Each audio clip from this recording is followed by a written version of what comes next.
Okay, we're back with another magic word. Today we're doing Queen Marchesa versus Mathas, the Fiend Seeker. So this is one of the first matches I did when getting back onto Magic Online. So you'll notice I have some of those hint keys down at the bottom. And I have the game log up. So I guess just stick with that for now, and going forward I'm not going to have that in my videos. So Queen Marchesa, I decided to choose her for one of my first generals because I liked her video that we did on the name for Queen Marchesa, since I often hear it pronounced differently, but Marchesa is a real word, and so that's why I chose her. I figured she's a fun kind of value-driven deck to start out with, and so that's what we got. So we're building up. We're on turn 3 here. Mathas is going. They have a Rakdos Signet up, so now they're a mana ahead of us. That's fine. What do they got going? They got Mogus, a card I love. I have a Mogus deck in paper. Well, I did. I actually took it apart recently, but had that Mogus deck for years. But I decided to give him a rest. He'll come back for sure. But they're going to send it, give us the turn now. It's our turn 4. Let's see. Go ahead and play our land. And we're going to get our general going. Let's get the queen going in for some action. Since there's no blocker, it's fine to get Marchesa down. She has haste. Take advantage of that haste, as well as take advantage of keeping the monarchy. Every turn that we keep the monarchy is a turn for card advantage, and that's what this deck likes to do. We can use our removal spells because we're just going to draw more with the monarchy, keep a board presence, keep cards in our hand, and that's how we win games. So swing in, easy. We drew a Ravenous Chupacabra for the Monarch card. That's a really good card. You know, deals with anything. Destroy any creature. They waited a while to print a card that basic, but I'm glad that they did. It doesn't have one of the old-fashioned non-black riders that a lot of the black creatures that say when it comes into play destroy a non-black card. I don't like that. If we had that in the place, you know, it wouldn't be able to destroy Mathas, which I think is what we're gonna do once our turn gets going after we take this damage from Mogus. So we go ahead and draw. Let's crack the fetch land.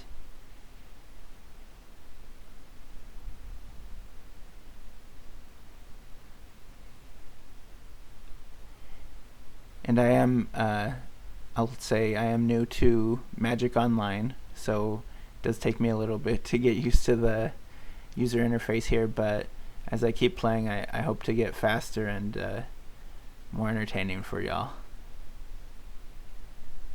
So let's send down this Ravenous Chupacabra, and he's going to find someone to gnaw on. He's going to gnaw on Mathas, the Fiend Seeker. Sorry, Mathas. You didn't find the right fiend this time. So with Mathas out of the way, we're going to go into combat, and we're going to swing again with Marchesa. And that's going to be 6 commander. Take our opponent down to 24 life. That's fine. Get our damage in while we can. And we're going to end the turn. We get to draw a card with the monarchy. Get those extra lands. I'm fine with drawing a land in the monarchy step because hopefully that means we're not going to draw a land with our draw step.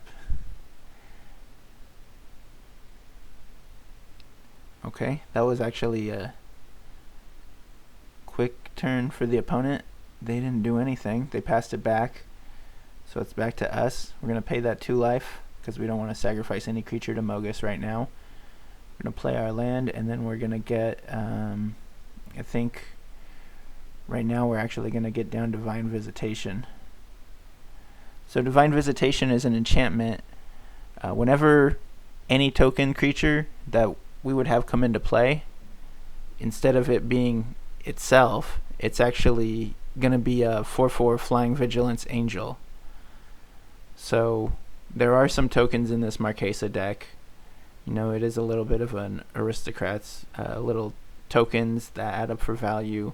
There's some of that in the deck. So we'll see if we can get the Divine Visitation going. Meanwhile, we're going to swing in with Marchesa again.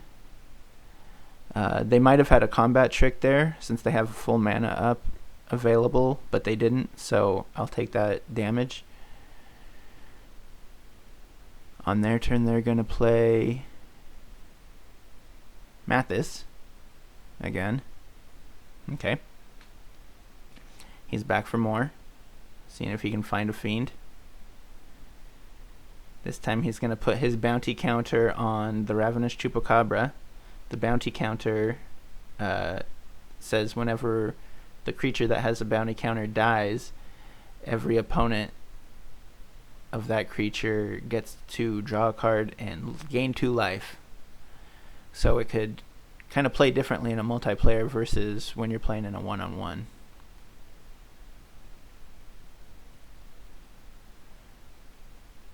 So now we're going to play the archetype. He gives all our creatures first strike, and the opponents cannot have first strike.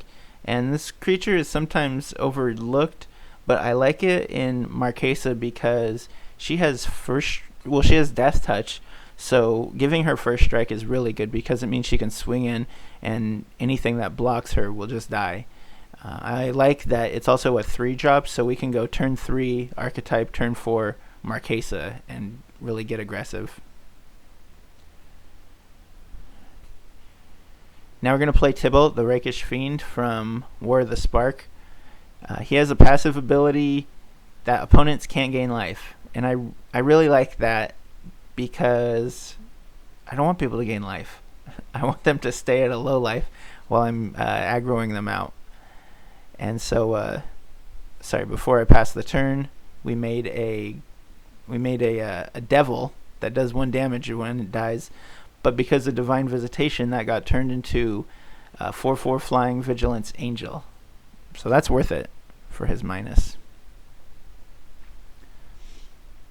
On their turn, they play Teysa, Envoy of Ghosts, which has a lot of abilities. It has Vigilance, protection from creatures, and it has, whenever a creature deals damage to that creature's controller, destroy it, and they get a white-black spirit token with flying, 1/1.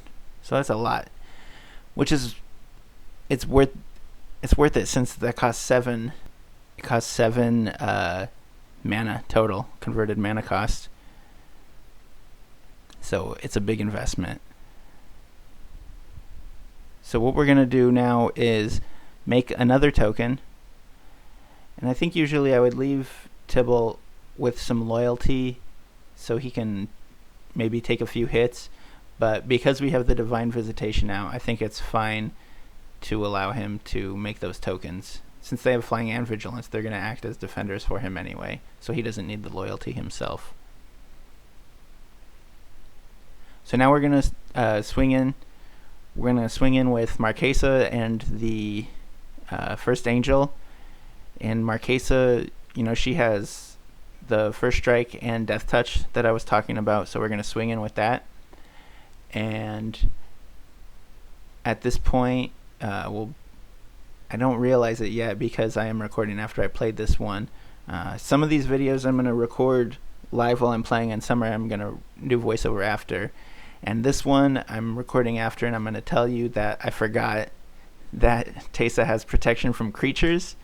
So Teysa takes all that first strike Death Touch damage Marchesa gives her and does not feel it because she has protection from creatures. And then she does her 4 damage to Marchesa after first strike, and she kills Marchesa. So that didn't go exactly how we wanted. I could have done that a little better, but I was planning on using the Earthquake, so I was trying to get in any extra damage I could instead of just destroying my creatures. So it was kind of worth it. So here we go, Earthquake for 7. And I think Earthquake is a pretty good card in EDH because it's kind of a finisher sometimes if you are playing aggro and you just need to clear the board, or if you just need to get rid of those last final life points.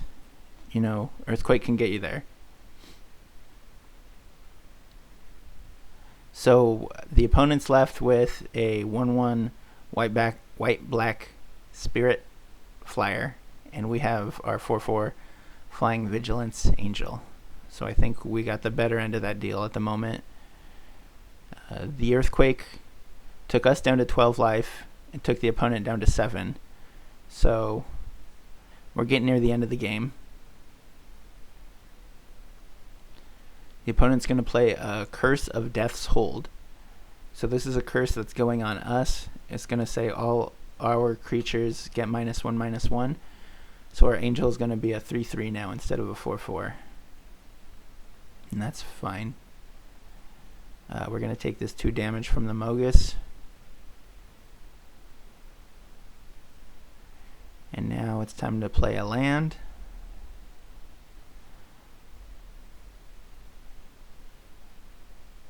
And we're going to go ahead and we're going to swing in. We have a 3/3 and they have a 1/1. So I believe they're going to go ahead and offer up that trade because being at 7 life, you wouldn't want to take that damage.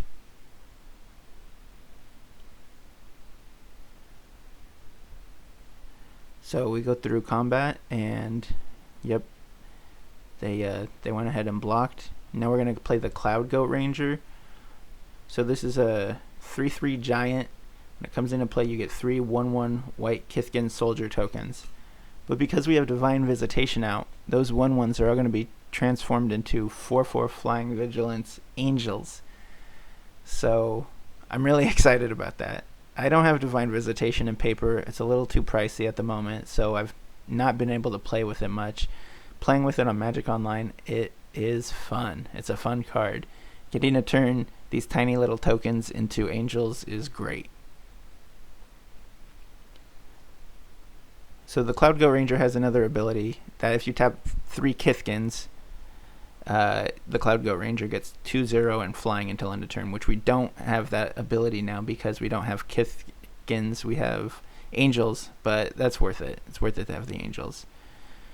The opponent's going to Day of Judgment, wipe our board, but we had that Teferi's Protection backup, so we're going to phase out all our stuff because we like the board. We want all our angels around. So we're going to go ahead and take this damage from Mogus. We're at 8. The opponent's at 7. It's getting kind of close. We're going to swing in now. We're going to win the game. But, they're a Mathas deck. They're Mardu. They probably have combat tricks. So we're not going to swing in with everything. We're going to swing in with 3 angels. Because if they have a Path or a Terror or something, they can kill 1 angel. We still have 2 coming. That'll still take care of their 7 life.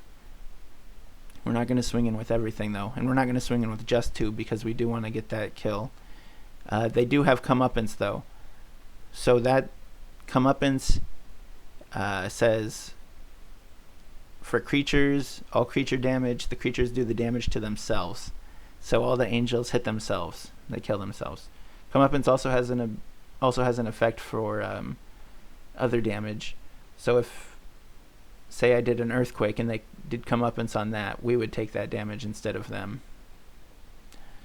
So now we're going to go ahead and play Elenda, the Dusk Rose.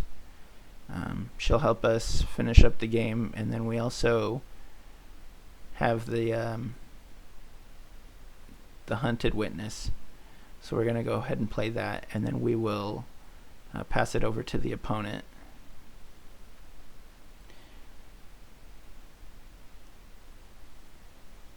Okay, and that makes a token when it dies as well. So that would have interaction with the Divine Visitation. So we're going to send it over, and we'll see the opponent draw something. It looks like the opponent didn't get what they wanted, so they wrapped it up. So victory for us. I think that's a good showcase of Divine Visitation and the Marchesa deck. Thank you.